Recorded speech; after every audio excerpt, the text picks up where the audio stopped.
as one half of the entire existing order of the Sith, Darth Sidious craved power as well. It was true that he was operating covertly toward that end, but he was doing so out of necessity, not sophistry. After the Great Sith War, the Order had been decimated.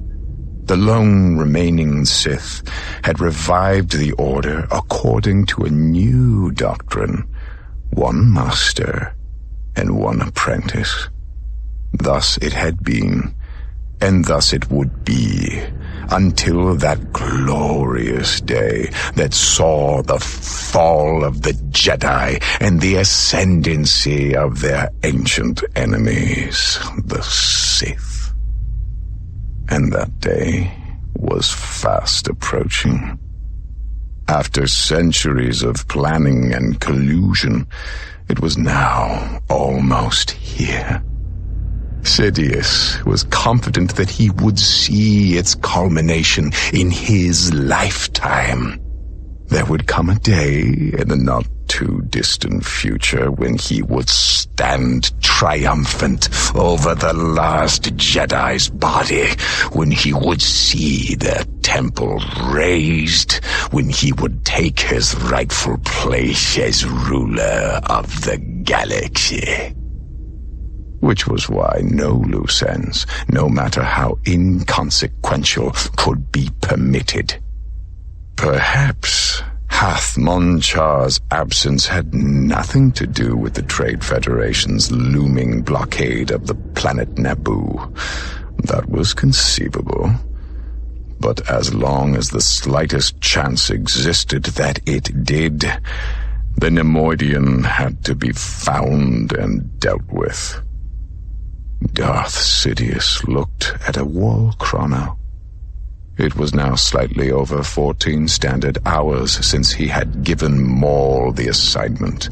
He anticipated hearing from his apprentice shortly.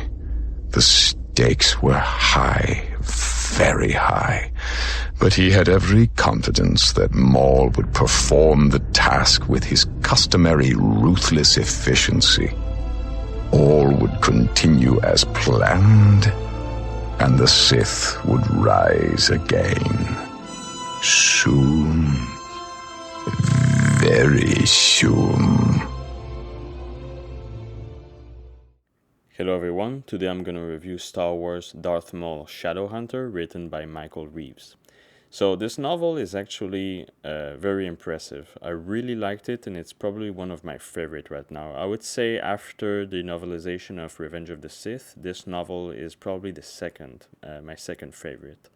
And the reason why is because although it's a pretty lengthy novel, especially compared to other Star Wars novels, it's really a compelling novel, and it's really fun and intriguing, and there's many characters involved in this novel, but they all fit well together and they all well blend in. And the city of Coruscant, where it takes place, is beautifully written, and it fits well in the overall tone of the book. So, for those who don't know, Michael Reaves, the author, wrote a few Batman books back in the days. And after I read this novel, I searched a bit of information about him, and when I found out that he wrote a few Batman books, I really understood why when I read this book, it reminded me, in fact, of Batman, because the city of Coruscant is perfectly portrayed as the city of Gotham would be.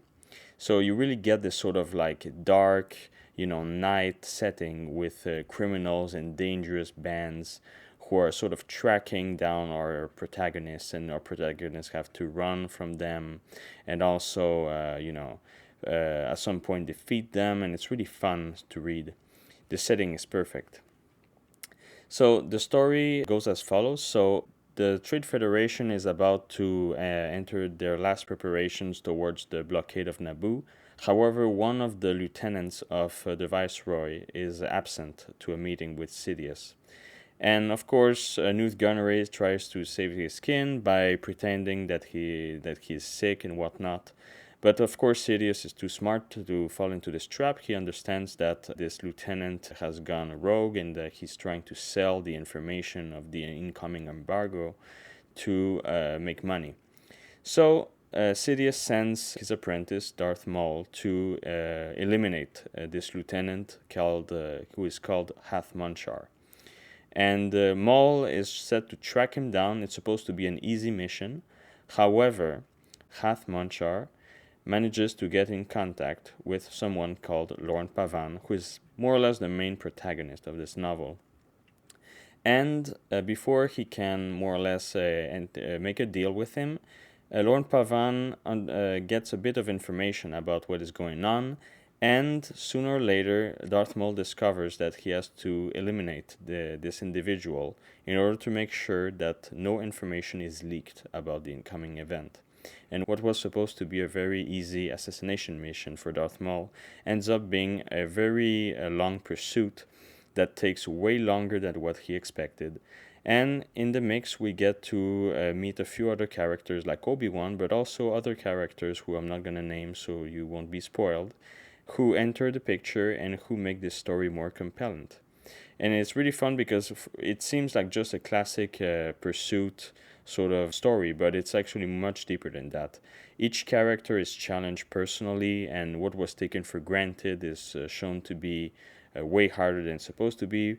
Even Darth Maul gets challenged a lot in this novel. And it's really fun. It's really a compelling story, and I really, really enjoyed reading this novel. It's really a surprise for me. I don't have any problems with this novel. This novel is perfect. It's really a good novel. So I would definitely recommend you to read it, especially before you read the novelization of Star Wars Episode 1, if you do. It gives a bit of a taste of what is to come. So yeah, that's my review for this novel. I really hope that you read it, and write in the comments if you enjoyed this novel. So yeah, see you until the next video.